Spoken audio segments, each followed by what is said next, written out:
That's why it's so important to point it out before it gets to this point. That's why it's so important to believe people.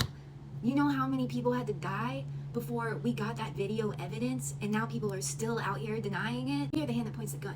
We are where law enforcement gets its biases and permission to act on them from. They're also where our world collides with the greedy a-holes at the top pulling all the strings. Because when those guys go home from work, take off the uniform, they are living among us. The only thing that separates them from us is that job, but they are the portion of us that chase down an occupation where they would be able to police the rest of us. Like, those are jobs that should not be given to a list of applications. They should be given to a list of nominees that were nominated by the community. Like, applying for that job should be the first disqualification for that job. Those guys are gobbling up the same propaganda we're gobbling up. I just imagine it's a much heftier dose being that much closer to the heart of the beast. It's kind of like one of those cartoons where there's like a superhero and a villain and they're both shooting their powers at each other, and there's like this burst in the middle that keeps going back and forth like a tug of war, and eventually it's going to like hit one of them and end them. That burst is law enforcement. We're the superhero, the government is the villain, and we're sending it back and forth. And when we get lazy, the big greedy guys at the top pulling the strings win, and that burst gets closer to us. They sneak in and they swallow up any weak mind they can find with their propaganda,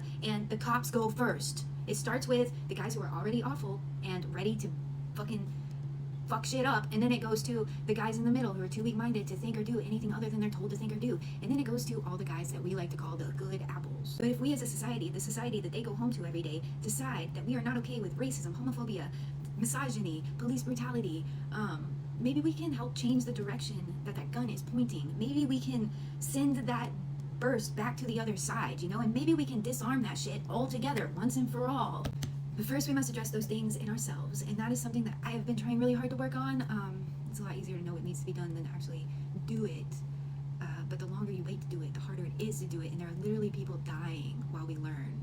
And maybe that's what all these religions and stuff are trying to get us to understand, like, at the root of them anyway, the good side of them. Like, that's the true test. Like, figuring out how to do what's right even when it's hard, or figuring out how to make an effort even when it's hard, figuring out how to lead with love even when it's hard.